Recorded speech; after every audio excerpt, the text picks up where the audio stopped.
The materialist conception of history starts from the proposition that the production of the means to support human life and, next to production, the exchange of things produced, is the basis of all social structure. That in every society that has appeared in history, the manner in which wealth is distributed and society divided into classes or orders is dependent upon what is produced, how it is produced, and how the products are exchanged. From this point of view, the final causes of all social changes and political revolutions are to be sought, not in men's brains, not in man's better insight into eternal truth or justice, but in changes in the modes of production and exchange. They are to be sought not in the philosophy, but in the economics of each particular epoch. The growing perception that existing social institutions are unreasonable and unjust, that reason has become unreason and right wrong, is only proof that in the modes of production and exchange, changes have silently taken place, with which the social order, adapted to earlier economic conditions, is no longer in keeping. From this, it also follows that the means of getting rid of the incongruities that have been brought to light must also be present in a more or less developed condition within the changed modes of production themselves. These means are not to be invented by deduction from fundamental principles, but are to be discovered in the stubborn facts of the existing system of production. Frederick Engels, Socialism, Utopian and Scientific.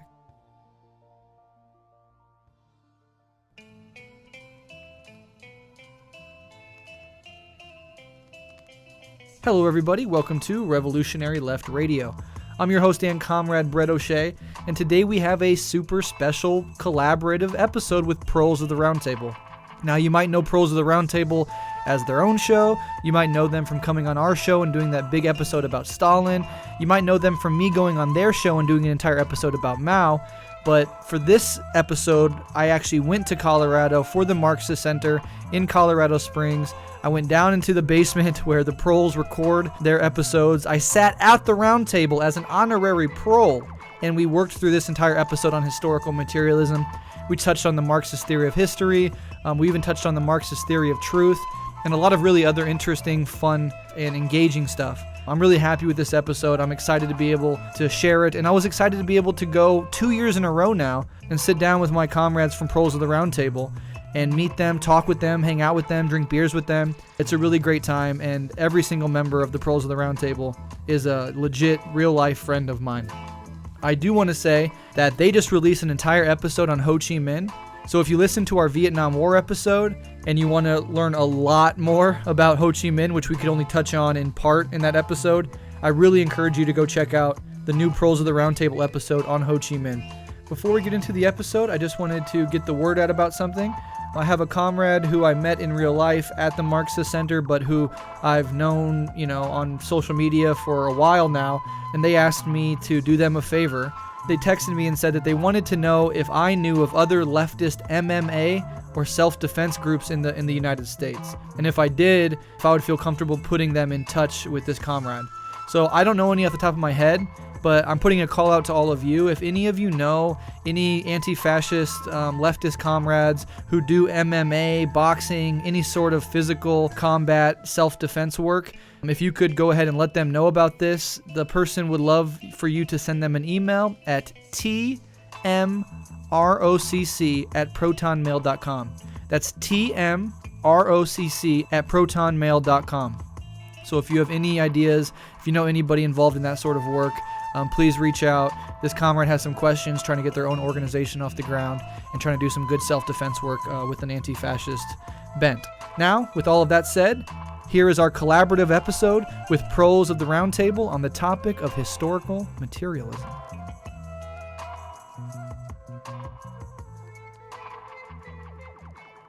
So we're very excited. Today we have with us Breht O'Shea from Revolutionary Left Radio, which you may have heard of. Perhaps you've heard of me. So, what are you drinking right now, Breht? I am drinking, and this is, I'm a Nebraska boy. I'm coming to Colorado. So I asked the people at the place, what's some good shit that I can't get in Nebraska? And they gave me this, which is Eddie Line Brewing Company Crank Yanker IPA. Nice. I don't like saying that word. That's what it fucking says on the can. It's not biking. It's all right. And then, Okay. So then at the table we've also got Ezra. What are you drinking? I'm drinking Bud Light's coconut Rita that Hyder provided. Thank you, Hyder. And then I'm drinking coconut liqueur for my fans. So just lots of coconut happening. That's a Yeah, a theme. lot of There's a theme coconut. there. Yeah. Perfect. And we've got Jeremy. Yeah, I'm drinking Mama's Little Yellow Pills by Oscar Blue. It's a Pilsner, obviously. Yeah. Cool stuff. We got Hyder. Well, in deference to my former colonizers, I'm having a gin and tonic. And very delightful it is. And then I'm Ethan, and I am drinking a Red Stripe, which is a lager from Jamaica. And then we have a full room here of other comrades, many of whom you've heard on the mic before, but some of whom you haven't. But anyway, they're going to be listening, and they'll be providing the laugh track, I'm sure. So tonight we're going to be talking about something. We're going to be talking about kind of a broad topic, but it's one that I think is very important for leftists of all stripes. Is just how we understand history. So Proles is a history podcast, and then Rev Left talks a lot about history, like various historical topics. But something we wanted to address tonight is just how, as Marxists, some of us are Marxist-Leninists, some of us have other tendencies here, but as Marxists specifically, we understand, how do we look at history? How do we understand what happened? How do we use that to formulate our understanding of what's happening currently? How do we use that to inform our ideology, our praxis, all these things? So it's sort of this is going to be kind of a little more free form, just because it's such a broad question, but more of a roundtable discussion. But so that's the direction we're going to be taking for this one. So I guess I'll just start this really broadly. Like, how do we understand history? We'll zoom in a little bit, but how do we understand history? Well, I would say, just to start the conversation, it's an essential question, right? This is not merely abstract, because understanding history, understanding how it unfolds, is also the way that we can understand the present and then understand how we can get to where we need to go in the future. Sure. And insofar as we do cover history on both of our podcasts, having this more meta perspective on what we're doing and how we're doing our history is absolutely essential.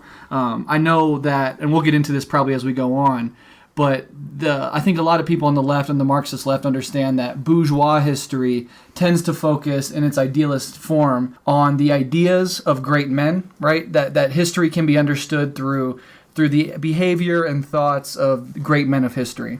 And that leads to a whole slew of problems, not the least of which is sort of the erasure of the proletarian class and their struggles, right? Because the great men of history are in the ruling class, they tend to be elite, and so when you see history from that point of view, you're getting an elitist bourgeois version of history, which is incomplete at best, and reactionary or erasing the struggles of proletarian, marginalized, and oppressed people, just by definition almost. Sure.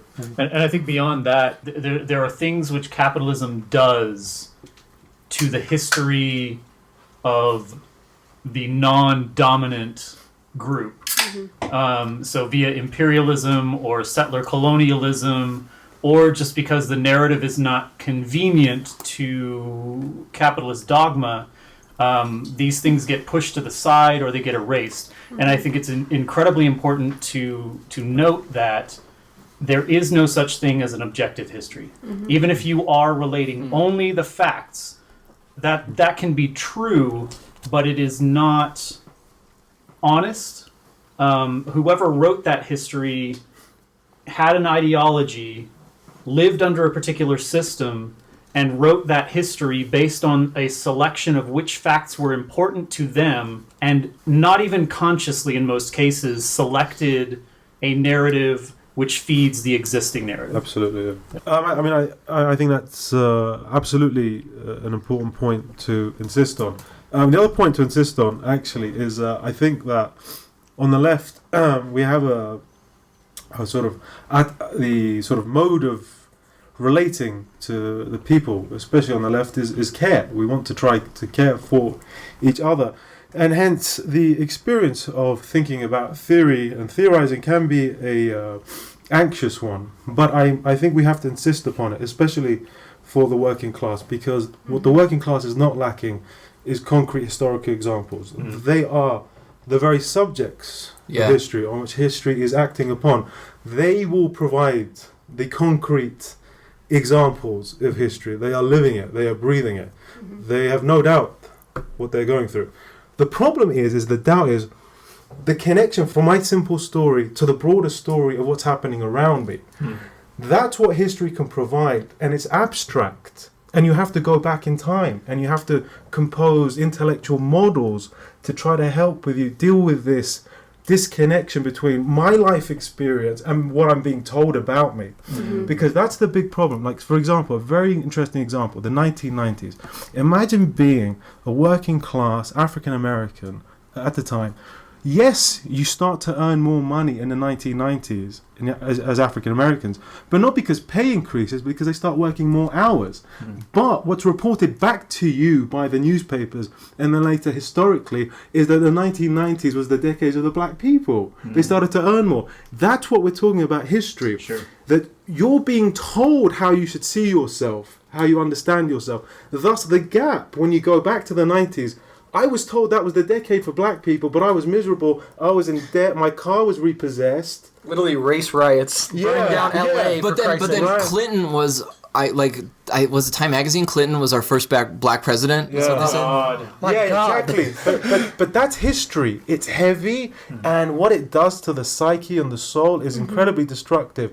And unfortunately, it's not just about providing concrete historic examples. We have to provide the theory because they need it. They're thirsty for it. They're doing it all the time. That's why a lot of our people go to conspiracy theories or what have you. There's a lack. There's a gap. Yeah. And the gap is theoretical and abstract. It's not concrete. Because the history doesn't make sense to them in terms Exactly. of their actual experiences, so they Exactly. jump to conspiracy theories Yeah. to explain Absolutely. why their life doesn't connect to that history. Absolutely. All that is 100% correct. And I would also add what Marxism allows us to do, especially in this crucial period of what we would consider late capitalism, neoliberalism, whatever, is that it historicizes capitalism. Yeah. Capitalism is not some ontological state of human nature, right? It is not some unchanging thing, but the dominant mode or the sort of ambient background assumption of capitalism is that this is it, and what we do now is just make it better, right? We just fix the flaws, but more or less we're in the right thing. What Marxism does says, no. Capitalism is a part of a historical progression.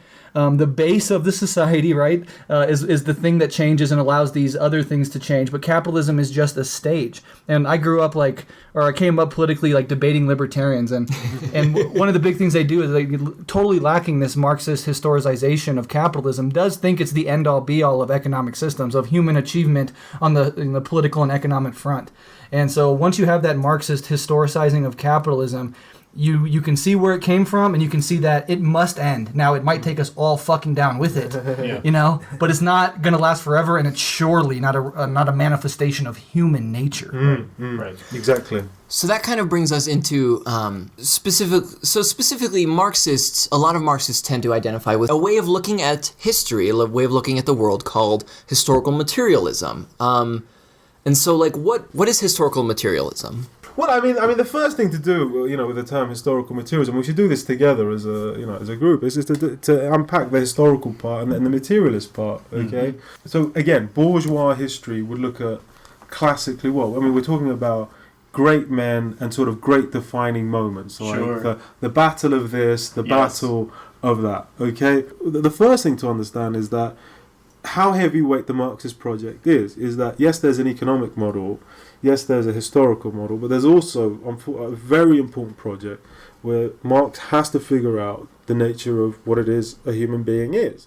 Otherwise, if you can't figure out what a human being is, how the hell are you going to figure out what a kind of justice project would look like? What would emancipation look like? These projects all have to come together in something like historical materialism. And what historical materialism wants to do is look at the actual material context in which people live in. Now, the first things that we Marxists get excited about is sort of a kind of scientific materialism, which is the technological aspect, right? So historical epochs are determined by technology. Now, that's actually very, very important for us to understand, right? Because you got like Agricultural Stone Age, Revolution. Bronze Age. Yeah, Bronze Age. I mean, our era, like this shift, like sort of from industrial kind of capital to this kind of more immaterial form of capital that we find in the internet, having to work on phones, call service centers, what are they called? Call centers. Call centers. So as the material modes of production, the determining modes of production change, thus the modes of labor will change, and thus the very nature of life itself will change. And it's that which is, in a sense, the first aspect of materialism, which is the hard intertwinement between a form of existence, what human existence is, and what is made possible in a given historical epoch, given the technological equipment available to it. Because at base, the Marxist theory of human being is that human being is a cyborg entity, that it is that it extends itself, that it enhances itself through technology, through the use of guns instead of throwing, through the use of planes instead of running or what have you. Now, these things are incredibly important for us, but there's one more aspect I would say about the materialist part of historical materialism that we have to focus on, which is to say, every historical epoch, a given historical moment, what is it that hangs all the disparate projects that are taking place at a given historical moment together? What is it that binds that? And that is both ideology and something that we kind of tend to ignore in Marxist thinking these days, is the actual praxis of life itself, right? Is the actual, what is the day-to-day mundane existence look like? What is a working back day? into Borgia. But like, what is a working day? What is a working day? What does a day look like? How is it determined? And that sort of stuff. So that's the first thing I would say about the materialist bit. So that's a lot. So it is a lot, and we could sit here and we could read you the definition from Wikipedia, but you're not going to get much out of it, right? So what we're forced to do is take a more nuanced and a more difficult path to try to explicate what exactly we're talking. This is not an easy concept to grasp. Sure. In some ways, in other ways, it is. What I would add to that is Marx sort of saw himself trying to do with society and history what Darwin was doing with biology, right? Which is try to find the fundamental laws of how a society evolves over time, how civilization evolves over time. And he took the scientific approach of how can we find these laws? And what his conclusion was is societies are fundamentally forged and rooted in the ways they produce and distribute the material necessities of life. The replication of the base material things, food, shelter, clothing, and how that production gives rise to social relations, right? And so you have this concept in Marxism called the base and superstructure. There we could go into all the critiques of it, and we could do a whole episode on that. But the fundamental idea is at the core of society, the way that human beings create and replicate the mechanisms by which they live also is called the base, and it gives rise to what they call the superstructure. This is an analogy, this is a metaphor, whatever you want to call it. But the idea is that the ideas, the culture, the religions, the way that we interact with one another, the sort of hierarchies that we develop in society are rooted in the material base. And as the material base changes from, say, feudalism to capitalism, the superstructure, the ideas, how we think about our relations with other people, how we think about ourselves, changes as well. That goes into the historicization of capitalism, but go ahead. So now we can jump into the history bit, and this is the naughty Hegel bit. Okay, okay. So here's the go off, King. All right. So look. So this is the Let's bit. roll now. I'm not doing that. We'll get one out of you before. Okay, so this is the bit. Okay, now look, this bit for us is so crucial, because if we don't have this bit, is that, look, as lefties, we're going to go through a lot of bad times, all right? The bad times is what brought us to the left, okay? If I was successful, I'd be on the right, guys. Thankfully, I'm not. I've made sure I'm not successful. Self-sabotage is the path to leftism. Right, Wow. but still. Called out. Called out. All right, but here's the bit that's really, really important for us to remember through the darkest times, right? What is it about history? Okay, it's not that it's moving unilinearly from the simple to the ever more complex. Yeah. What history is doing, it is the work that we put in materially to try to realize ourselves, to discover ourselves. This work is continual and it's not intellectual. By Lord, is it not just intellectual? Much more important, it's physical and it's material. As we strive to understand ourselves, we work ever more with the external world. We work ever more with people around us. Okay, history is the mode of self-discovery that human being overcomes its alienation. Okay, that's very, very important to us. Okay, the materialist bit is what explains to us the context. The historical bit is the engine that's driving, and it's us, and it's us. Each and every single one of these bodies. There's nothing abstract about it. Jeff Bezos doesn't abstractly send his things to us. There's somebody doing it for him, right? It's us every time. Thus, the movements in history are the movements of peoples themselves. Sometimes they're slow, sometimes they're this, they're that, but it's the people themselves. And that's the historical bit, that we're moving towards self-realization. There are periods where we go through negative dialectics, the opposite, where we foreclose the possibility of discovering ourselves. But then there are historical periods where we drive and surge forward to discover who is we are and what we are to become, because there is not an essence that we're trying to reveal, is an essence that we're trying to fight for. That's the big project. We're fighting for an essence. Who are we to become? That's the beautiful project of Marx, is that we're plastic beings. We mold ourselves.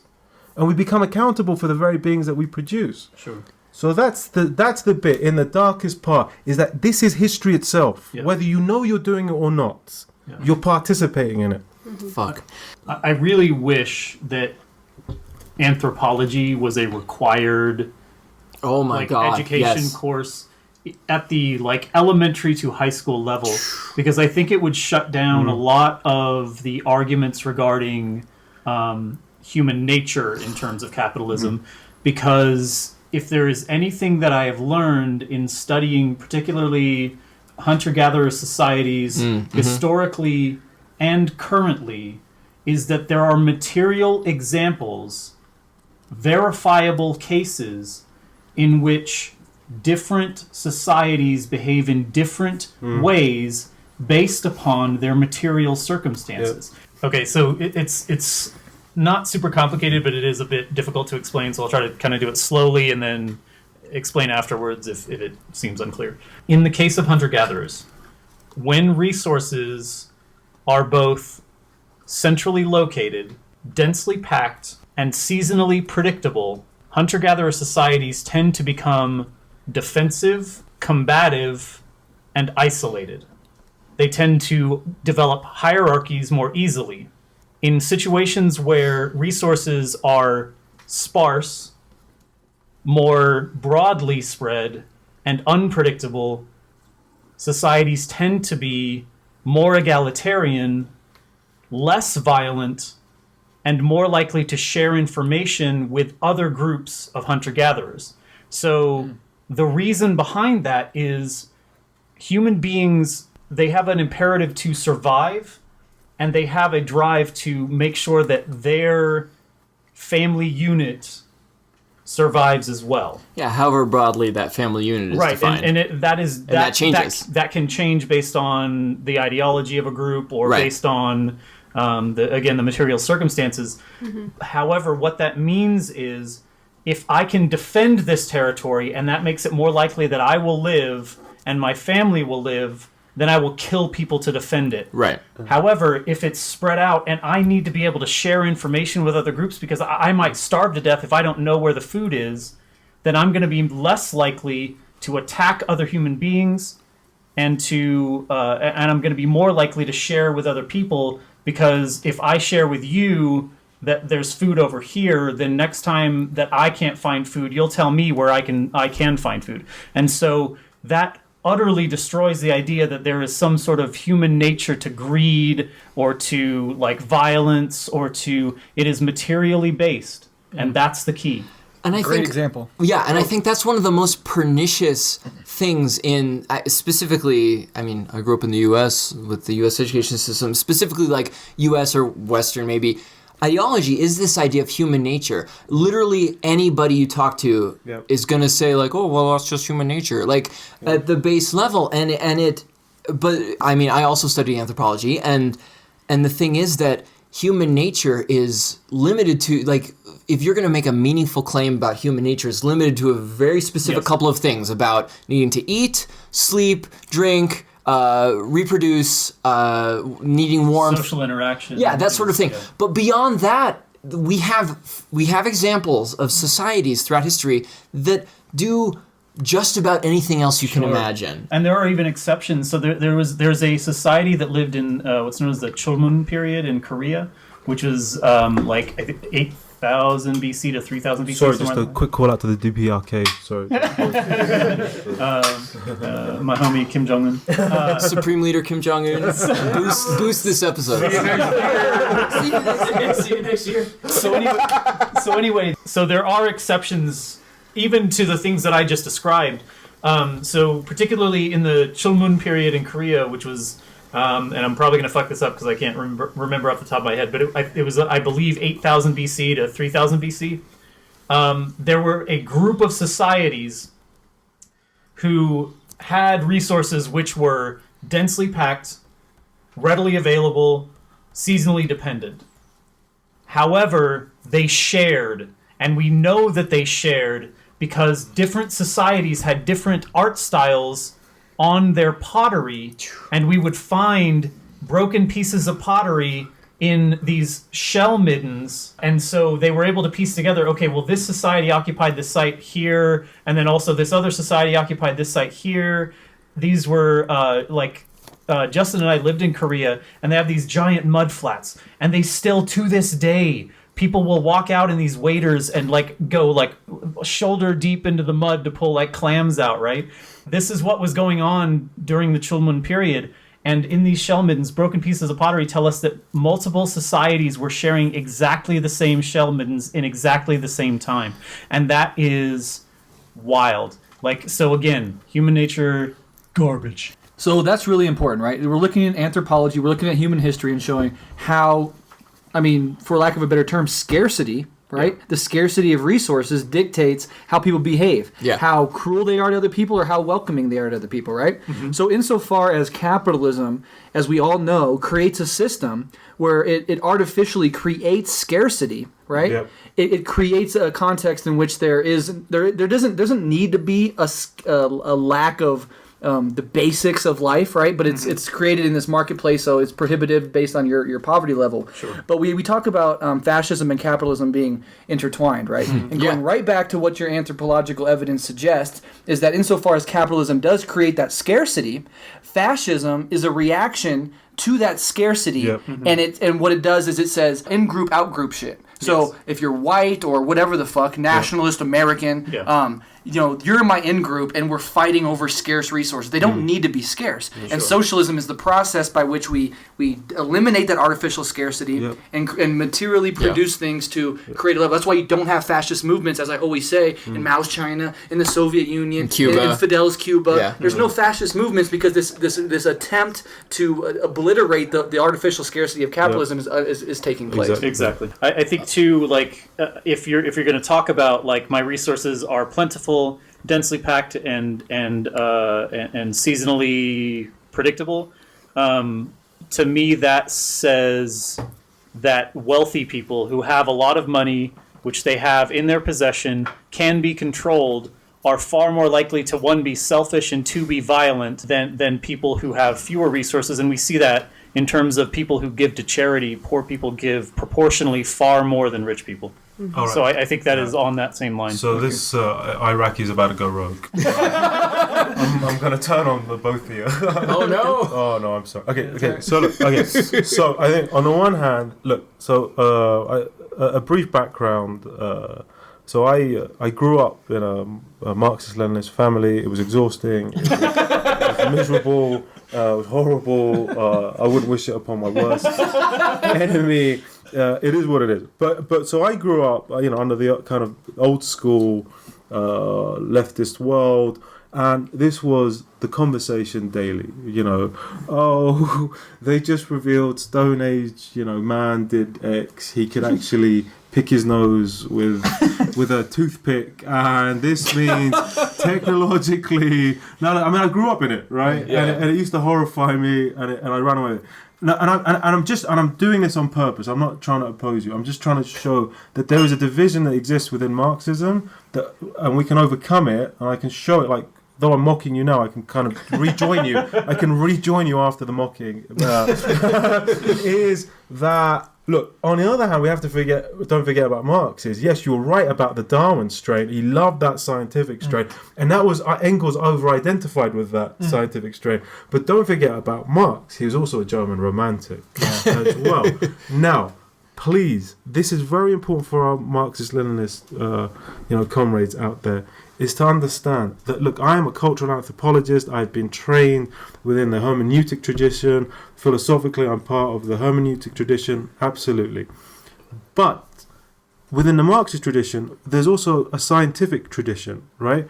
Now, what also Marxism does, and this is why, it's very, very important intellectually, is that we're trying to, what capitalism has done is, on the one hand, you have these theories about what it is to be a human or the biological world, and this is how the science understands it. On the other hand, here's the humanities, how it understands the material world and how it understands human being, and they're completely unrelated, right? Now, in the Marxist world, we can't have that. Remember, it's combined within Marx himself, the German romantic, the hard German romanticism, while also the scientism of it, right? So, it's very important. Like, I don't want to oppose what you guys are talking about. Okay, it is a strain within Marxism. So normally be like, oh, that's just a scientific. Yes, and there's nothing wrong with it. What under capitalism has happened as well is that the sciences have been alienated. This is what people don't understand about what happens under capitalism, is that alienation is so deep, is that fracturization that takes place within the human soul is then externalized into the world itself. And look, this is basic Marxist theory. I want to very quickly talk about the relationship between historical materialism to emancipatory politics. Okay, so I want to give a very goofy example, right? and I start this off. In almost every course that I teach on religion, it's the first thing I teach, and it's people look again. I'm going to broaden this conversation again. look, I usually do the opposite of everything I'm meant to do as a professor in my job, right? They always tell me, like, listen, these working class kids, they don't understand a thing, don't use a complicated word, don't use a this or a that. Now, here's the problem. I was that same kid. I was that very same kid. I grew up in this. I went to a terrible school, awful school, inner city London, right? And no resources, and all the liberal teachers were like, oh, they're too stressed, we just have to hug them, we have to kiss. And every day that happened, we were not being taught. Being taught. As much as you want to hug me and care for me, you need to teach me. And I was terrified of that. I could see I was going to leave 5 years out of this high school with nothing. I was already at a bad high school, and I could see all my middle class friends who I'd meet up once a week playing soccer on a Saturday while I going boom, boom, boom. So the point is, as a working class kid, right, is you'll constantly have to supplement your learning, right? Because the state is not going to provide it for you. You won't get very far with what the state provides, right? As a public school teacher, I can confirm that this is true. Right. So, but my problem was that the sciences were relatively easy to me. But what was difficult for me, I came from an Iraqi society. It was Ba'athist, but it was sort of socialist scientific, right? So I grew up within that tradition. I understood it. And then the Western tradition was much, in high school, it was much more about interpretation, what you thought. It was very, very confusing to me. Now, these get alienated in the Western world as that's subjective and that's objective. The objective is the domain of the sciences, and the subjective is the domain of human interpretation, and they're both alienated from one another. What Marxism wants to do is reintroduce the subjective and the objective so they coincide simultaneously with one another. Thus, a subjective analysis is always already an objective analysis. Wow. That's the whole point. Galaxy brain. But that's if you get the theory right and you understand what's going on. Thus, to really complete the point, look, the big problem that has started, and I assure you it occurs only within the capitalistic university, is that the separation between the humanity, that is to say that human being is some sort of special being over and above nature, takes place within capitalist thinking, right? And Marxism reorients our understanding of human back with an understanding of nature, right? But no nature that is predetermined. The whole point of human being is that it is being that is plastic, that must realize its nature in history. Yes. So how does it benefit capitalism to understand humans that way, as above nature? I can answer this question. Okay. So, and this was a theory that at first I was like, what the fuck are you talking about? And then I was like, holy fucking shit. And it's going to happen to you right now. Get your L fingers out. Get ready get ready to thunk. All right.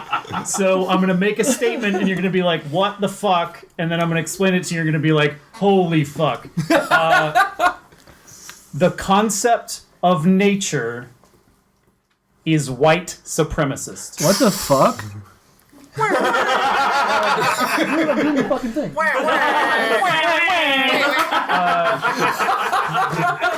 And I think I saw a Breht wham there. That did not happen. It's fake. You just want like It's propaganda. propaganda. so when white people, as imperialists and as settler colonialists, want to get into a particular territory, they have ways of describing land. And it is virgin, it is natural, it is untouched. And what they mean is white people aren't there. Exactly. There is no quote-unquote civilization. It's not industrialized. But there is nowhere, virtually nowhere on Earth that human beings do not live. Like, with the exception of Antarctica and some, like, random remote mountains. Parts of Nebraska. Parts of Nebraska. It's objectively correct. It's a materialist position. Pripyat, I don't know. Anyway, Not anymore. not anymore. So with those, like, random exceptions, everywhere on Earth has human beings living in it. It's not nature. It's always muddy. There is always some sort of, this sort of, it's not quite, populated in the way that somebody who lives in a city might imagine it, but it is also not nature. And so there is a narrative which is constructed which says that this is nature, and so it is not being used by the people who live there in a productive way. And it means we can get in there and we can take it over. Well, and so we were literally talking about this before this episode started. We were watching this video of this Indian guy who does cooking, like, without talking. It was awesome. Yeah. But I think I said something about, like, oh, this guy just lives in the wilderness, right? Yeah. Like, just not thinking. And then Haider was like, no, that's not what it's like. Like, people have been living in these places for thousands of years. Yeah, like, say that. Okay, so... Okay. Is that Haider talking? Is Haider from Liverpool? I have one British accent. Every British person sounds the same. Say the next part in your American accent. No. I love so that. funny, so funny. Like, I can go, hey, Bob, what's wrong? So, I didn't realize this about the USA until I moved over here. I'm speaking to my international audience. Hello. They appreciate it. Hello, international audience. The things that you would freak out about here. First of all there is here is nature. There's like I don't mean to be rude about Nebraska. Yeah, it's like you drive 20 miles, there's like 3 cows. Yeah. I mean, it's, forget about humans. It's, there's 3. I mean, so if you, those of you who have grown up outside of the USA and say like Europe or Asia, you would be very, very surprised. I mean, the land is just not utilized. It's just thousands of miles of barren nothingness and Taco Bells in between, right? Now, what people don't realize is that, like, when they see like India or Africa, they think, they're backward and they're what have you. What people don't realize about their wildernesses, their quote unquote nature, is that it's been utilized for tens of thousands of years, and especially this last 10,000 years has been heavily utilized in the process of civilization. Thus, for instance, the forests of Europe and Asia have much less variety in the flora and fauna, just because it's been mined for 10, 15,000 years by large civilizations and peoples for over 10,000 years. When you go to India, when you go to China, there is no unexplored inch that exists there. It all happened. All nature went 10,000 years ago. It was used up. And you'd be very surprised when you go to Europe, if you grew up in America, just say how limited like the flora and fauna is. Because, I mean, they've just been utilizing it. Yeah. Oh, that's why they had to go outside of themselves. I mean, I don't think people can understand just how overutilized Europe is. It's sort of shocking. That's incredibly interesting. Yeah. The furthest east I've been is Columbus, Ohio. The furthest west I've been is Las Vegas, Nevada. So. but that's really interesting. I was one evening, I watched this documentary about the Vikings, and it wasn't a documentary about the Vikings. It was like this weird meta documentary about documentaries about documentaries of the Vikings. And you know you've hit rock bottom in life when you watch 2.5 hours and enjoy the hell out of it.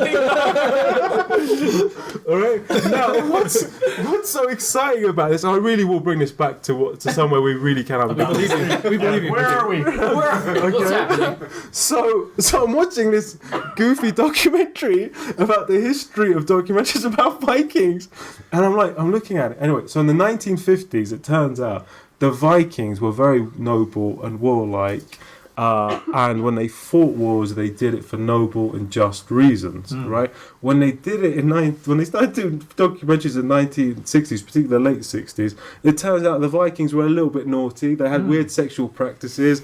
They liked a few drugs and what have you. Then when they made the documentaries about the Viking in the 70s, they were depressed. They weren't really that unified. The unions were breaking apart. The 1980s... Was there a Margaret Thatcher? Wait. The 1980s, the Vikings became entrepreneurial in the documentary, right? Right? I'm not kidding. Look, to really make us all laugh. Look, genetics, when does the selfish gene, the idea that a gene is essentially an investment banker in the film Wall Street come out? In 1982. Yeah. Do you understand what we mean about history? That the historical moment at which you exist determines how you're going to see the previous historical. It's that embarrassing. It's that ridiculous. What's interesting is super on fascinating. documentaries about the Vikings in the 90s, they were all hackers. I don't know. The Vikings actually invented the internet. 1300s, yeah. They had Viking raves. But it's that absurd. Like I repeat to you once again, the selfish gene, the theory of genetics, essentially as selfish investment bankers, comes out in 1982. Yeah. 3 years later comes the film Wall Street. Mm-hmm. It's that absurd. Sure. And that's exactly the point being made, is like how the underlying conditions of society will give rise to these ideas. The ideas don't exist independently. They don't exist as some dehistoricized thing. And we will construct history in that way. Yep. And again, it's not like people consciously are like, I'm going to describe the Vikings as entrepreneurs. Exactly right. They are just living in the 80s in the United States and making documentaries about the Vikings, which reflect the society they currently live in. Exactly right. So which is to say what? History is always retroactive. We have to understand it. And as Marxists, we have to understand our own retroactivity. That doesn't mean we can't have access to history, but if you deny that retroactivity, that I'm understanding it from a historical now, then you've got no chance of access. So is the solution to be self-conscious about that urge and that impulse? But we need methodology, and Marx provides us methodology. There's not just about consciousness. I mean, that's what we just idealism. Sure, right? exactly. We need a concrete methodology, and the other thing that we have to do is maintain a scientific method whereby my thinking should be made available to others so that they should hold me to account, and I must respond to them. That is knowledge. Knowledge is me being held to the other who I can respond to. So your work must be available to the other. Right. So a phrase that gets tossed around a lot these days on the left is scientific socialism. Can we, before we move on, can I bring up the topic? Yeah, because there's something that's related. Go for it. Previous point. So I think something which is, there are words which exist in other languages that don't exist in English. And I think that is part of the confusion that people have in terms of, maybe not the confusion, but the reason that maybe people see history as always objective or always as, this narrative is not biased because they're just telling me the facts, is that perhaps there is no distinction between history as it happened and history as it is written. Yeah. There are other languages. So like in Latin, there is res gesta, which is, or also historia, and then rerum gestarum, which is the writing of history. And then in German, there is Geschichte, and then there is also Geschichteschreibung, which is the writing of history.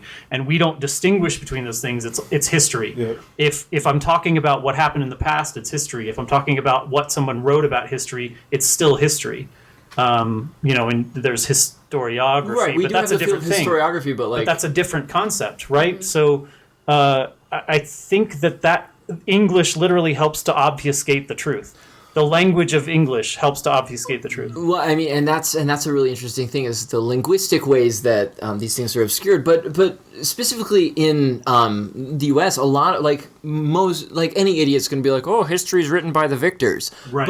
But that idea, that's a very profound idea, actually. But I don't think that people really think about that or really follow that through to its logical conclusion. And the bourgeoisie are the fucking victors. Absolutely, Period. exactly. And as far as like a popular thing that people might know is like The People's History by Howard Zinn. And what it was an attempt to tell American history from the side of history that was never told. Sure. Right. And that is a, it might be imperfect, but that is a Marxist attempt to try to show the other side of what history is, how it's formulated, and what it really was really driven by, which is class struggle. Yeah. So I think one way to understand this is also how systems have changed over time, right? So as Marxists, we talk about like primitive communism, slave societies, feudalism, and capitalism, and like in the enclosure of the commons and stuff like that. Right. Do you have anything to say about that? Anything in that realm that you want to talk about? With that. So how we've been told how capitalism formulates and how it becomes capitalism as we see it today is through this, as we've talked about multiple times, this big man of history that people pick themselves up from their bootstraps. And the biggest of the guilds or whatever workers' communes were able to succeed, and they were the ones that were most profitable and things like that.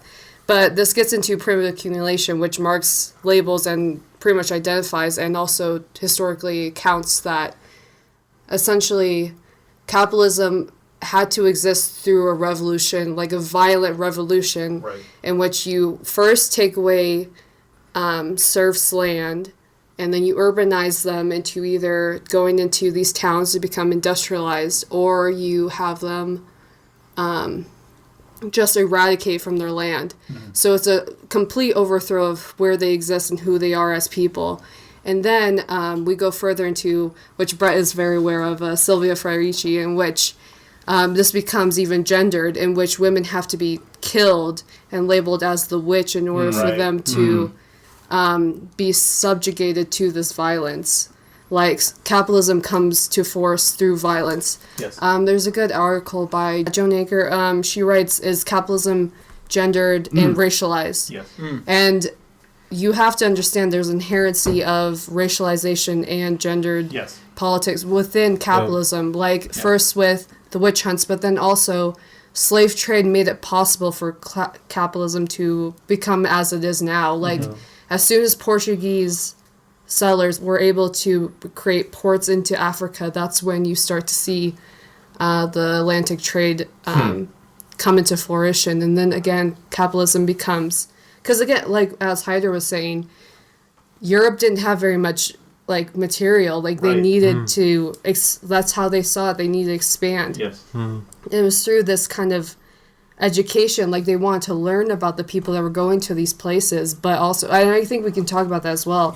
What does imperialism and how has it changed? We want to learn from the people and we want to learn how they exist, but we also need to know their knowledge so that we can exploit them better. And I mean, and the thing about Europe is you could almost say they're the people without history. Exactly. Bouncing off what you just said, which is really important, in Engels' work, Socialism, Utopian or Scientific, or whatever it's phrased as, but it's a really important work, talks about a lot of this. And, transition from feudalism and capitalism, in part, was this enclosure of the commons. And what had to happen was, in feudalism, in some areas of feudalism, what was enough for subsistence was just using your plot of land to create enough for you and your family, and any surplus that you generated, you could trade on like a proto marketplace. Sure. What the enclosure of the commons was an attempt, and during this transition from feudalism to capitalism, to strip those people of their land and make them then I own the land, now you have to work for me, and you have to Exactly. so that sort of historical change definitely happened, and I would highly recommend Sylvia Federici's work, Caliban on the Witch, because it fundamentally would disagree with a part of Marx, but it's very much Marxist in that it takes that Marxist tradition, develops it through principled criticism. Okay, so listen, what I want to do is our last injection of abstract theory before I too will descend into the mire of materialist history. Okay? No, because look, I know we want to get there, and I know we're all itching because we've all got our historical examples. But let me just one more bit of abstraction, and then we can just move on. Okay, so this is our last bit of abstraction, and I really want to do this to help our comrades think about this, and I do this as a naughty monkey in my job. Every course I teach, I swear to you, I throw in a bit of Feuerbach, right? Because it's not Marx, and I don't know anything about him, right? but it's Marx, and they don't know it, okay? And I just want you to understand this little bit, because I'm telling you, I turn people in Madison, Wisconsin. Do you know how tough it is to turn people in Madison, Wisconsin? They're milking cows all day long, all right? All right, they're so much cheese. They're confused so by dairy. All right, but there's like multiple layers to cheese. Madison, Wisconsin. Yeah, cheese as well. But you have the working class, and then you have the bourgeois, students that are coming to it. You see this in the '60s. But continue. That's true. Yeah. But just to really again, to give our comrades just some tools to begin to start to analyze themselves. Historical moments and sort of the development of history. Okay, and again, we're going back to the historical part of the historical materialism, which is the emancipatory bit, whereby human being discloses itself through its practices in history. Okay, so Marx was very excited about Feuerbach's reading of Christian history. Feuerbach was an atheist, and he wanted to understand how Christianity formed as a historical entity, and as an atheist, he just knew he couldn't, countenance the idea of because there was a God, right? So this is the structure for a basic structure by which to understand both historical and dialectical materialism. It's very naive, but if you can just understand these sort of basic moves, they're very, very important. Okay, so Christianity. Why is Christianity important? Well, because you're a Marxist. Why do people start to imagine there is such a thing as a God? Well, Feuerbach and Marxist theory come back with this idea that human being begins within an essential unity as one, but it doesn't quite understand itself. In its attempt to understand itself, it turns away from itself to the external world. Now, what it recognizes is in its labor, in its work, there is a force that exists within the world. That's what it starts to feel. It doesn't allocate that force to its own labor, to what it does. Like today's workforce, they recognize their workforce through Jeff Bezos. They don't recognize their workforce through their own labor. Their own labor is alienated from themselves. Thus, what is the result? The power, the thinking, the beauty, the majesty of human existence is alienated from the human subject, and they have to externalize it into another entity, God. Think about what God is. Wow. All God is the perfection of human being. Yeah. God, he's a human being but smarter. God, he's a human being but is stronger. He's like you but better. Yeah. That's all a human Elon being is. Musk. It takes the human being, cuts off the bad side, and throws the good side up into the sky. Yeah, but look at the movement. Look at the historical movement. The only way that it can begin to understand itself is initially through alienating itself, externalizing itself, recognizing itself, misrecognizing itself. Sorry, it's initially through an external object when it's created, a god, and then Feuerbach and Marx says that this dialectical distinction will historically be annihilated, whereby human being can finally appropriate its true majesty as its own. Yeah. It won't have to externalize it as into God. It can appropriate at itself. We are the wonderful things. We are the beautiful things. We are the majestic things. We can appropriate ourselves. And again, that's what Marxism is seeking to offer. Please let's remember this about Marxism. Yeah. So I want to.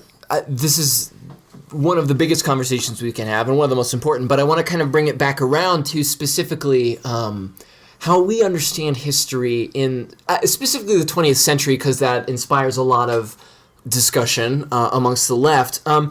So we talk about places like the Soviet Union, Cuba, China under Mao, all of these different revolutionary societies. A lot of the history that is taught is of these places as oppressive, totalitarian, quote unquote, whatever you want to say.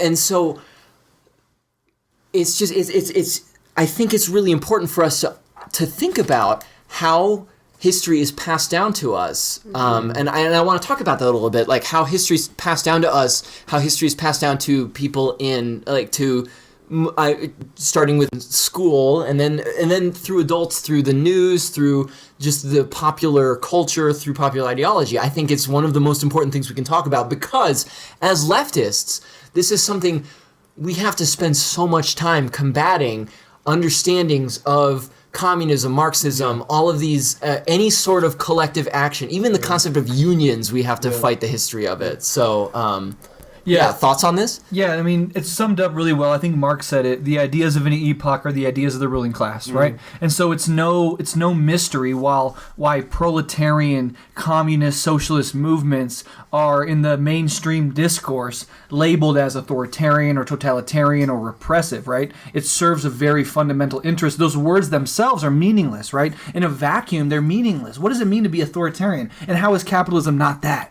Right? I mean, it's the dictatorship of the bourgeoisie. There's nothing more authoritarian than saying, oh, you want to eat and fucking have a roof over your kid's head? Work for me so I can extract your surplus value. How's that not authoritarian? So this is the base superstructure shit. This is how the ruling class, the dominant ideology gets formed in the first place. And this is what we have to combat as principled Marxists.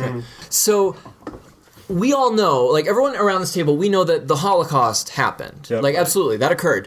But then you have ideas about this came up a lot after our the Rivlov Stalin episode. The Holodomor is treated is like held up to the same level. Like so, the Holocaust happened. The Holodomor, as it's described, did not. Right. How do we as Marxists? Where's that separation? Because a lot of times, oh, you deny the Holodomor, that's basically Holocaust denial. So listen, look back to Jeremy's very early point in his podcast about sort of the choice of historical fact. It's very, very important to understand the fact in itself might itself be true, but it still could be ideological. Like a very easy example would be Goebbels' famous quote about the 92% of Berlin lawyers are Jews.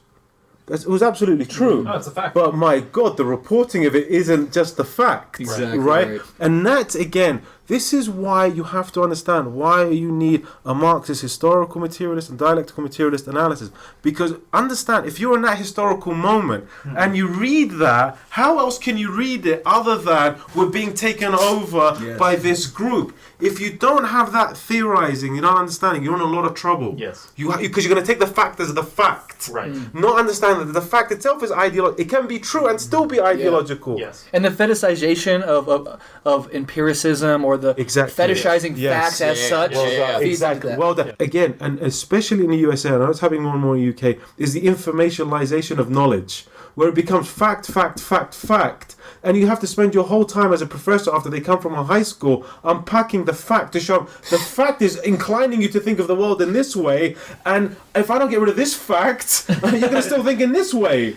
And that's how determined these facts are. They're terrifying. Yes. And I'm going to give you a concrete and definitive example of this, because as materialists, that seems like a good idea.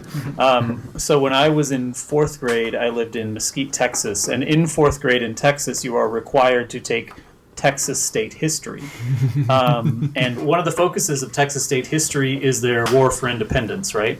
And the Battle of the Alamo is one of these great, rallying cries for the people of Texas. They were fighting for their independence from Mexico, and they stood on their own, and they founded their own nation, and wasn't that heroic? And all of them died, but one of them magically escaped to tell the story.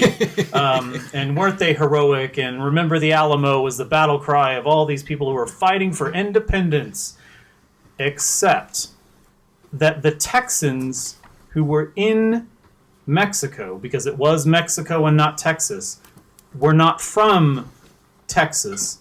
They were from Missouri. And what they wanted was to keep slaves. Mm-hmm. And they moved to Texas to keep slaves. Mm-hmm. And when they got there, they set up sort of on what was the border of Texas, the east side of Texas, and Mexico outlawed slavery. So Mexico was happy to have them there because they were worried that the United States was going to invade them anyway, because they had declared independence from Spain, and they were like, we're not strong enough to fight the United States. So they were like, let's keep these fucking racist-ass people up against our border, and that will discourage the U.S. from invading. But then Mexico outlawed slavery, which was a huge mistake when there's white people in your country.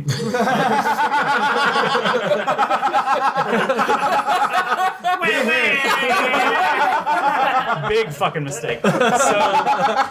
So these racist-ass, slave-owning people who were there because they wanted to keep slaves fought their war for independence to keep slaves. That's why they did it.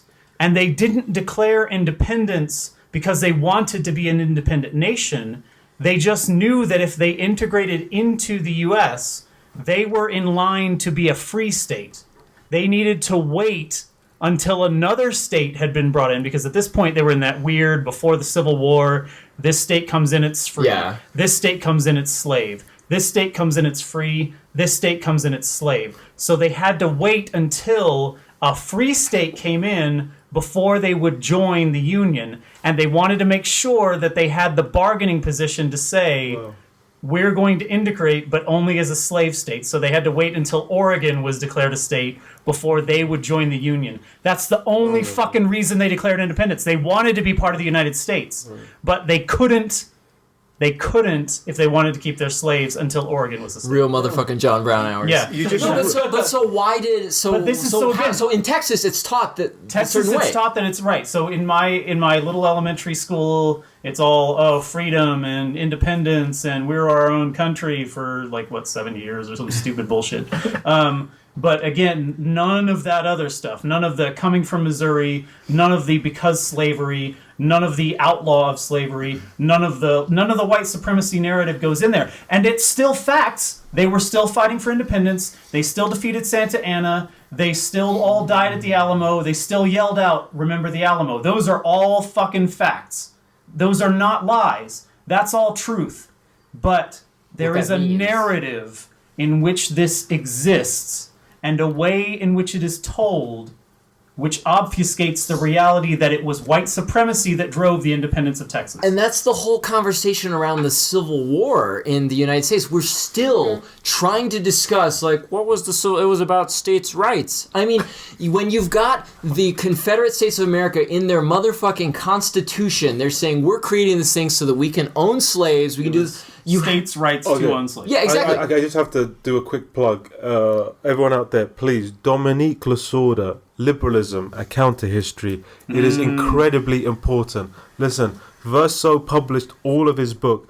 before he Except for the died, Stalin book. before he died, the Stalin book they refused to publish. The Stalin book is an extraordinary book. Please look at it. It's going to be published very soon as well. No, but yeah, that ties in with the Civil War and this idea, like, we're still having this conversation. It's like, oh, well, it's not about, like, this sort of thing. Taking objective, like, what we can say of objectivity, things that we know happened for sure, and then it's all about the interpretation of them. It was about states' rights. Yeah. And if that's all you say, cool, I can accept that's states' rights. Technically true. Oh, yeah, totally. It was about states' rights. Yeah, that's great. But that is within, again, another particular narrative. So, this has all been good conversation, but we've kind of been talking around, there's a very basic concept that we need to address, and that gets brought up a lot from people of all ideological standpoints. And it's probably one of the oldest philosophical questions. What is truth? We talk about truth a lot in history, like this happened, objectivity is tied in with truth. Yeah. What is, like, how do we understand truth? Like, how do we understand what has happened, what is real? Yeah. I think it's a complicated answer, honestly, because there is, I think, an objective truth. I'm not somebody who thinks, oh, well, everything is relative and whatever. It's like, however, I think there is an objective truth. The problem is that even if you're there to witness that objective truth, your brain's filter is going to see it differently. There's a good story on how this works, and I can't remember who the author is. Maybe Hyder remembers, and I'll start talking. He'll be like, it's somebody, you little prick. Anyway, so there's this story. There are these two men. They're soldiers, and they're walking through this forest. And they're in the sort of the back of the line. There's other soldiers further on. It's in the Middle Ages, whatever. And one of them sees this unicorn. It runs like just next to them, right? The unicorn runs by, and he's like, "Oh my! Did you just see that unicorn? That unicorn that just ran past?" And the other soldier just sort of caught a glimpse of it, but they were like, "I did. I saw something sticking out of its head, right?" Yeah. And he's like, "So yeah, maybe it was a unicorn." And then they sort of run up to the other soldiers, and they catch up to them, and they're like, Did you see that fucking unicorn back there? That was wild. I've never seen a unicorn before. It was amazing. Just horns sticking out of its head, and they all together are like, talking about this unicorn and how incredible it was. And the other three soldiers, they didn't see it, but they're like, wow, I can't believe that just happened. And then they get up a little further, and there's a larger group of people, and one of the people in that group was like, I hit a deer like right in the forehead, but it didn't die, and it ran back that direction. Did y'all see the deer with the arrow in its head? And so I think that at the very least there is a social component to the construction of truth. We all, to some degree, have to agree upon what we're seeing, or it's not really real, which is kind of a weird concept. But again, I think there is an objective truth, but there's a lot of complexity around it. Listen,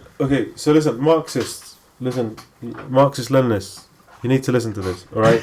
Okay, it's not a joke, the theory of Marxism, okay? We literally depend on other people to understand the world. That is why, look, I'm an anthropologist of Iraq, and as alienating as it has been, I have forced myself to interact with Western academics and Western sort of military figures to produce my research on Iraq. It's painful, it's alienating, but it must be done. Okay? But what you have to understand is the weird predicament of human beings is that as an individual, I don't understand very much, if anything at all. I'm completely dependent on the other understandings that are contained in all the other brains that are around me. Sure. Thus, let's start to think about what a Marxist notion of truth would be. A Marxist notion of truth would never be one that is final. It would always be one that is provisional. And secondly, it would be one that would be dependent on a communal understanding and agreement of what is going on. And that's how truth functions. You see, what you have is you have many beings around you. You try to justify your argument. You dialectically work it out with the people around you till you reach an agreed truth. And that agreed truth will be dispensed with till a more adequate truth is arrived at, and so on and so forth. Such is the struggle. But it's the struggle for truth that is crucial, much more than what is the truth in a sort of final, definitive sense. That really is what we're doing. It's the struggle for truth, and through other people. Never just, I read this and I think this. Damn. It has to go through each and every one of us. It's the dialectics of truth. It is. It is. Beautiful. Last thing, an anthropologist, Maurice Bloch, not a Marxist, has a wonderful book called Going In and Out of Each Other's Body. And I want to tell you, this is really, in a sense, the most beautiful understanding of what materialism is about. That what we do as human beings is we continually go in and out of each other's body. Yes, through sex, yes, through giving birth, but intellectually as well. Asking somebody, I don't know how to get to X, they tell you. I don't understand this theory, open it up for me. I've never seen this picture, you help me out. We go in and out of each other's mind, each other's bodies, each other's souls all the time. Understand how beautiful materialism is. It's a wonderful and vivifying thing. And capitalism has to kill it to kill that vivacity that is part of practical everyday life itself. And under capitalism, you're discouraged from sharing that information, right? Under capitalism, you're discouraged from sharing. Exactly, from that vivacity. Exactly. From You're discouraged from helping other people, and therefore you're discouraged from communicating, connecting to them, and therefore you're discouraged from developing that truth. Exactly. You're essentializing their systematic oppression, and you're validating that they don't deserve They're to not be part of you. Yeah, they're not part of you, nor are they part of their community. They don't deserve to know the history that they're a part of. Exactly. They don't. It's a similar thing with indigenous culture, in which you have to essentially go into these communities. You have to tell them that you're not even part of the community that you're part of. You have to do that through blood quantum and validate it through the United States. You have to validate through the United States government that you're through blood essentially that you're not allowed to be a part of a community, and therefore you don't even know the history. You can't. So okay. So here's the thing that I can bring this back to. So in the United States, there are tribal groups whose tribal lines cross into Canada, right? Yes. There are tribal lines that cross into Canada, and they are allowed to freely cross the border back and forth between Canada and the United States in ways that other people are not.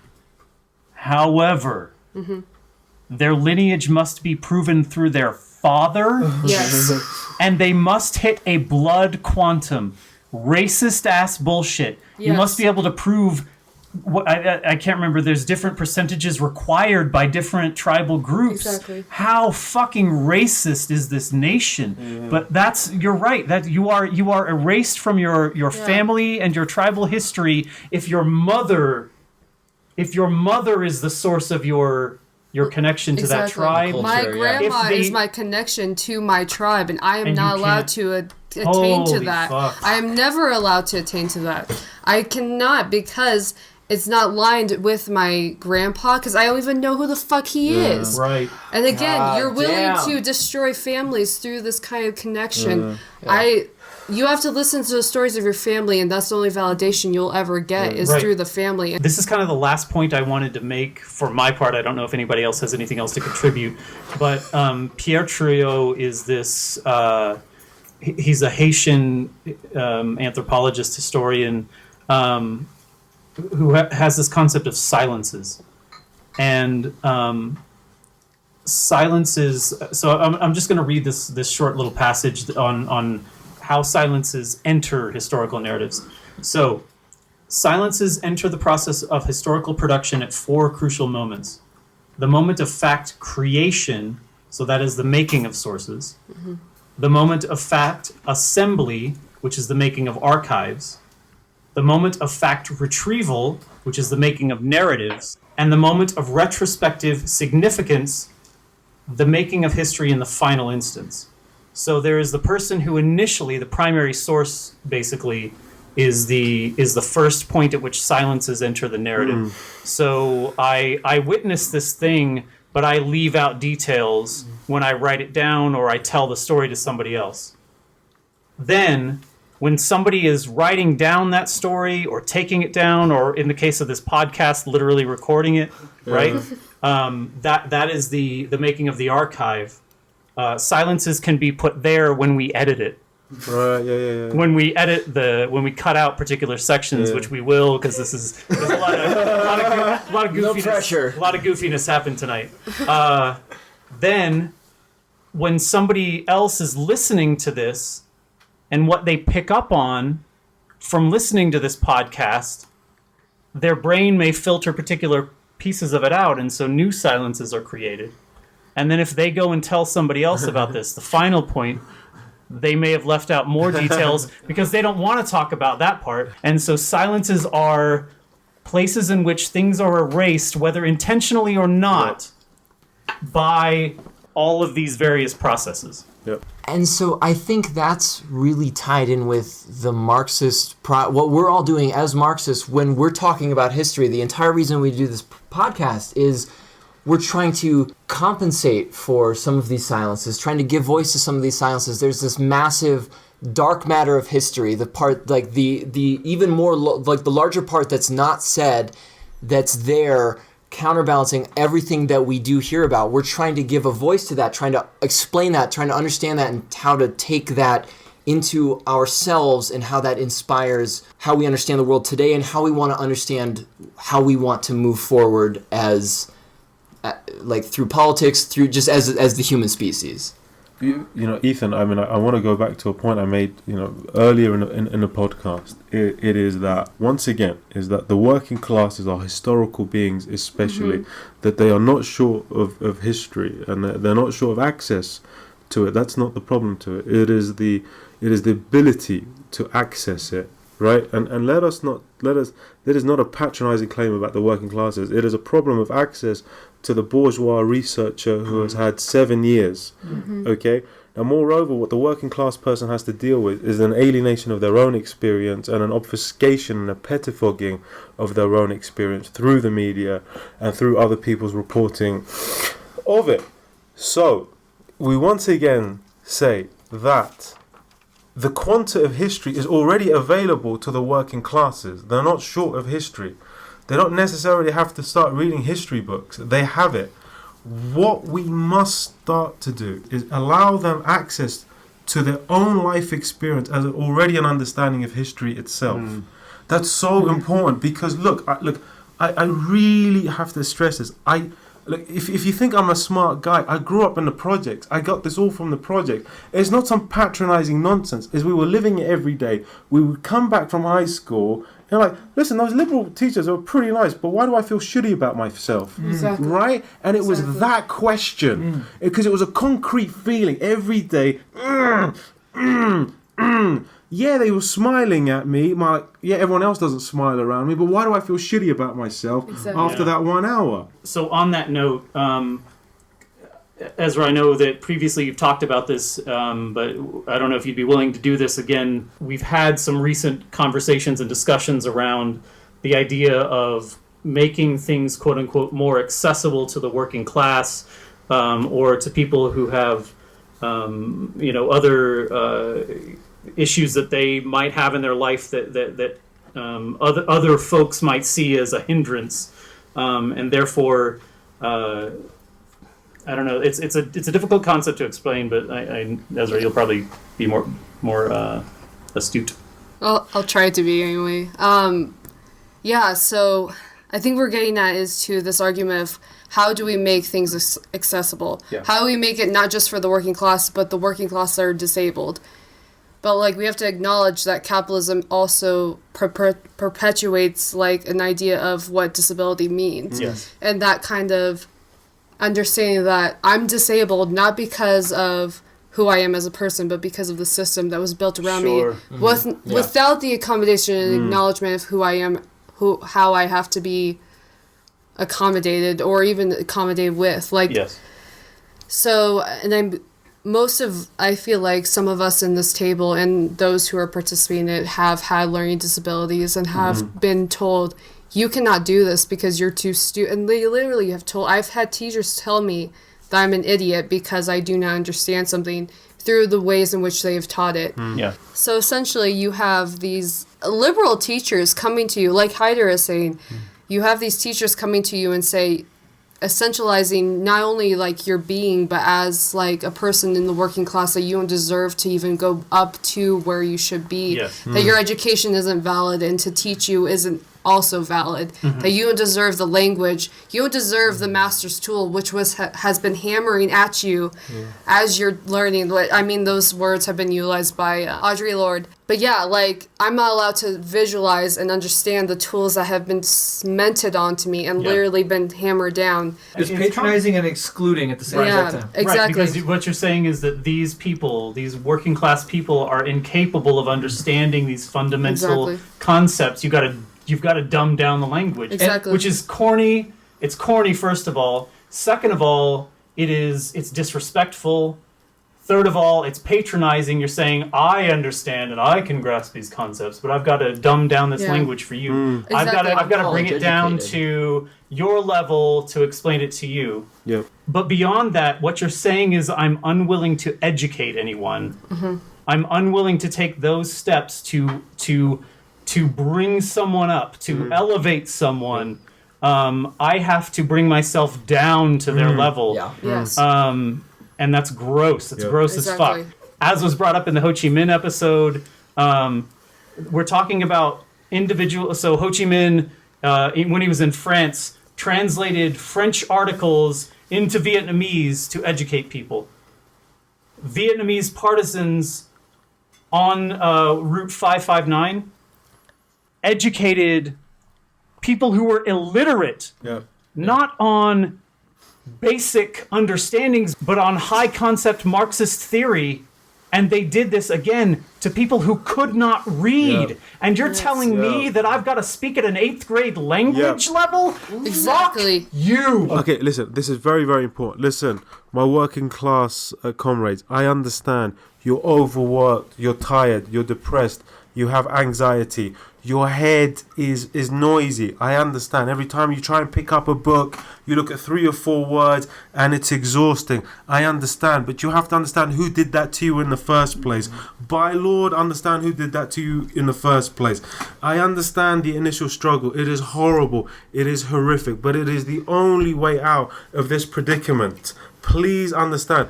I don't want you to be suffering, but it's not my fault. It is caused from up above. You're already suffering. You're already in pain. I understand what it takes for you to read a fucking Lenin or Marxist book, but you have to do it. You have to do it. I'm begging you. We all had to go through this. But once you go through it, you have a community of people that understand you. And understand as well today what we face in the left. We're facing mental health disorders. We're facing the LGBTQ, have nowhere else to turn to. This is what we are ready. We're ready to receive people who are in pain and in agony. But you have to be prepared to receive these people, to understand what has caused it. And it's not their individual struggle that has resulted in them being in this position, but the objective conditions which they live in and the historical conditions. I'm begging you. A little bit of work. You're already suffering. You're already in pain. But at least you can understand why you're in pain. And there's a cadre of people there who can support you. Please, I'm begging you. It's tough. I know. That's why we're here. Exactly. Gently to end this, because it should have been ended by all of your beautiful, poetic, and deeply profound statements. But I think as a way to end this pedagogically, for someone who still might be struggling with these concepts, is to provide an example of what isn't historical materialism, what isn't a way of understanding history. And I would talk about this as an easy example. All of us are familiar with anarcho-capitalism, right? Right? Of course it's a joke, but it's going to be a tool that we can use to learn here. Because when Lenin, for example, wrote State and Revolution, what was he doing? He was fundamentally trying to understand the state in the context of historical materialism. From whence does the state arise, and how do we get beyond it? And it isn't this idealist concept of, I oppose the state, I just want to be without it immediately. It says, okay, fine, But at the root of the state is class conflict and class society. The state is an organic manifestation of it. You cannot simply toss it aside as if it's a beer can that I can throw in the trash. The conditions which give rise to it must be transcended. And that transcension takes struggle and is a transitionary period. Anarcho-Capitalism is extreme idealism. It refuses to understand the state as a historical manifestation, and so you have these absurd things which says that you can continue class society, but have no mechanism by which to enforce it. So I hope that is a clarifying mechanism to understand what we mean by a Marxist theory of history. Yeah. So I know that the project of Proles of the Roundtable, and I know that the project of Revolutionary Left Radio as well, is to empower everybody who's listening to this, is to empower people to claim their birthright as human beings. We have tens of thousands of years of human history, and all of this has led to where we are today. And where it's leading now, I don't know. There's not a teleology. There's not a specific destination we're moving towards. But everything that has happened has led to where we are today, and it is your birthright. That history belongs to you as a human being, and so But you have to struggle for it. Exactly. You're not We have born to with it. fight You have to obtain it. for We have to fight to obtain it because it's kept from us. That's the historical element in all of Exactly. this. If you do not fight for this, you will not get it. Exactly, and that's why we have to fight for it. And so that's what we're trying to do. That's what all of us around this table are trying to do. Is we're trying to help you fight to understand where you came from and where we're going. Take it from all of us. None of us are savants. None of us are geniuses. Yeah, we're all just a bunch of people trying to fight for what belongs to us and our understanding of who we are as a species. Yeah, and trying to understand how we can obtain the future. There ain't a drone up in the sky that I'm afraid of. Not a single pig alive that I would run away from. I'm still high for Death March. Shout out to your pay stub and fuck your supervisor if he's a dick, homie, straight up.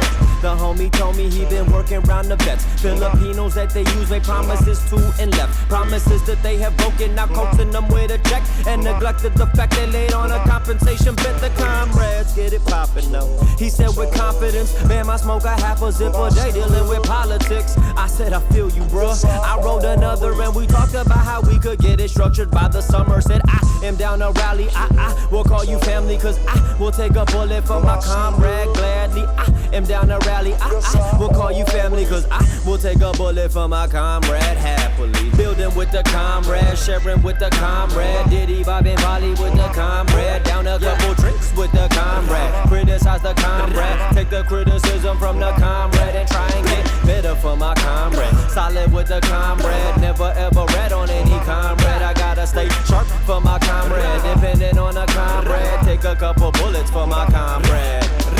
There ain't a drone up in the sky that I'm afraid of. Not a single pig alive that I would run away from. I'm still high for Arab Spring. Shout out to your pay stub and fuck your supervisor if he's a dick. Straight up.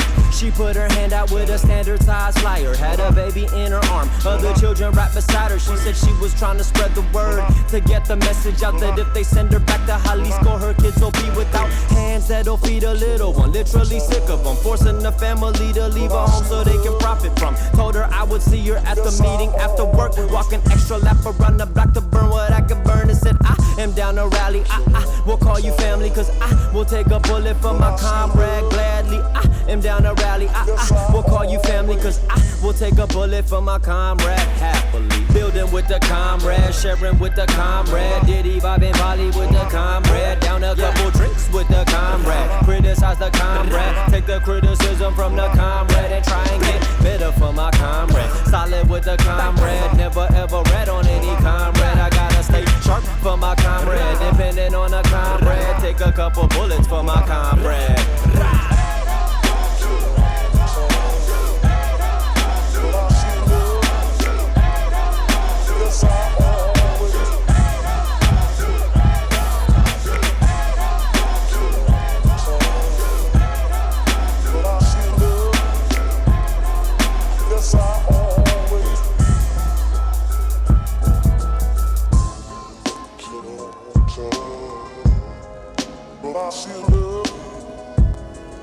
Yes, I always be.